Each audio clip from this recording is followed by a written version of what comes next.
আজকে শাশুড়ি বৌমা দুজনে মিলে যাচ্ছি নিজেদের একটু সাজাতে। পুজো তো আর মাত্র কয়েকদিন পর, ঘর বাড়ি তো পরিষ্কার করাই হয়ে গিয়েছে প্রায়। আর ঘর বাড়ি পরিষ্কার করার সাথে সাথে নিজেদেরও একটু সাজগোজ তো করতে হবে।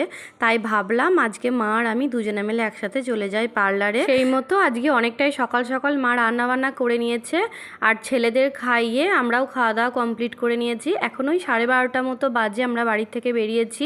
রূপুসোনাকে নিয়ে এসেছি, ননিকে নিয়ে আসিনি। ননি বাড়িতেই আছে ওর বাবার কাছে, দাদু বাবা ওদের কাছেই আছে। তো আমরা চলে এসেছি এই যে দেবলীনার পার্লারে। আর দেবলীনার পার্লারটা হচ্ছে কাটোয়া স্টেশনের সামনে। আপনারা অনেকে দেখলাম জিজ্ঞাসা করেছেন যে দেবলীনার পার্লারটা কোথায়, তার জন্য বলে দিলাম। আর আপনারা ওর সাথে যদি যোগাযোগ করতে চান বা ওর পার্লারে আসতে চান তাহলে ওর সঙ্গে যোগাযোগ করতে পারেন। আমি ওর ফোন নাম্বার দিয়ে দেবো এবং সাথে ওর ফেসবুক পেজের লিঙ্কটা দিয়ে দেবো, আপনারা ওর সাথে যোগাযোগ করে নিতে পারেন। আর আমরা আসার সাথে সাথে কিন্তু দেবলীনা কাজও শুরু করে দিয়েছে। আর মা বাড়ি থেকে আসার সময় ঠিক করেই এসেছিল যে কালার করবে, কিন্তু আমি কিছু ঠিক করে আসিনি। আমি দেবলীনাকে বলেছিলাম যেটা ভালো হবে তুমি সেটাই করে দাও। তাই দেবলীনা আমাকে ন্যানোপ্লাস্টিয়ার ট্রিটমেন্টটাই করে দিয়েছে। মায়ের ওদিকে কাজ চলছে আর আমি ওদিকে রূপুসোনাকে ঘুম পাড়িয়ে দিয়েছিলাম। তো রূপুসোনাকে ঘুম পাড়ানোর পর তারপরে হচ্ছে আমারটা শুরু হয়েছিল। আর কিছুক্ষণ পর রূপুসোনা ঘুম থেকে উঠে পড়েছিল, তখন আমার মাথায় প্লাস্টিক জড়ানো ছিল।